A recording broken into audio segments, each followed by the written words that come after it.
This is the Red Head 727. It is a low velocity 22 caliber powder actuated tool with a 3-inch capacity, meaning it could take a full 3-inch pin.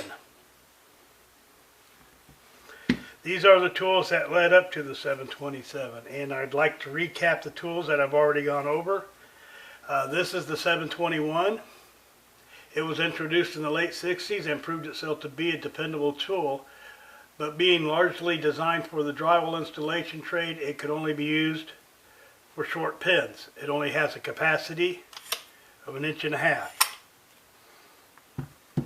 The 723 was the first attempt to turn that design into a long pin framing tool, meaning a 3-inch capacity tool.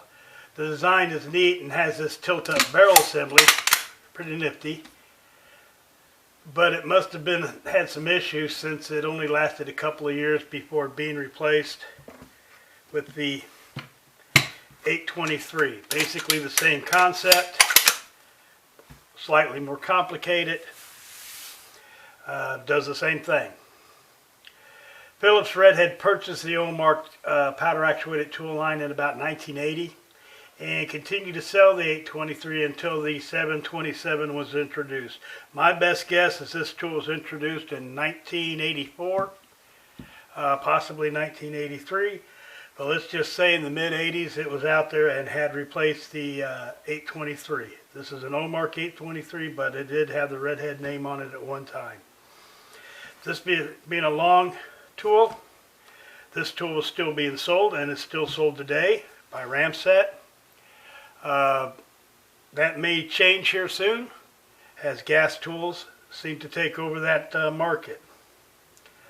These 3 tools were all made in Australia. For some reason, Red Head opted to have this tool made in Spain instead of Australia.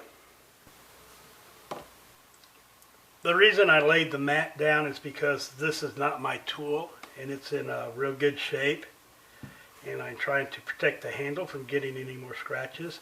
My tools are mostly in job site condition, and for the most part that's all right with me. I don't mind the tools being in the same shape they would be out on the job site. This tool is very similar to the 721. It has a same type of piston stop and cover. Remove the cover and there's a piston stop. So you can see the piston stop has room to slide. 727, the nose piece and piston come out the front, unlike the 721. 721, the piston comes from the rear. The nose piece is different.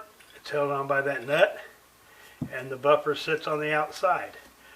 When the tool overdrives, it's supposed to push the nose piece out, and this buffer protects it from the barrel nut.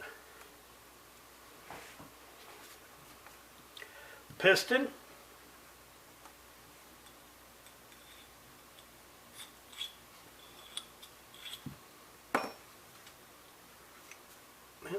Didn't quite get it, so there's a little trick for you. Take a nose piece, kind of tilt on it and pull.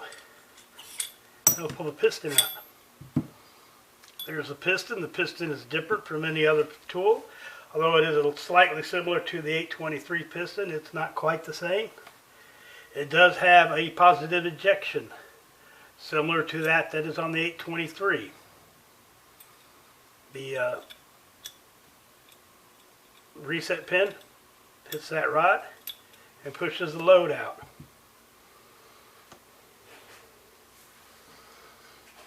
And reassembly.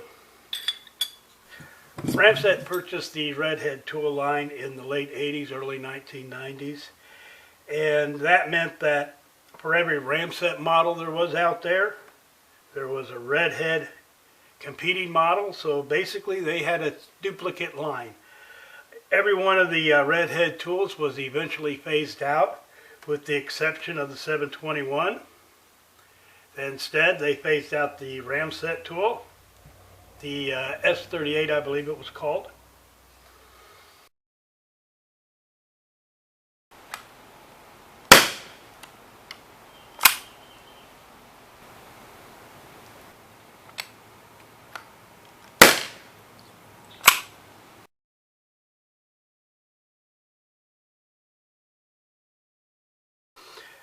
Well, I laid down the mat to protect the handle.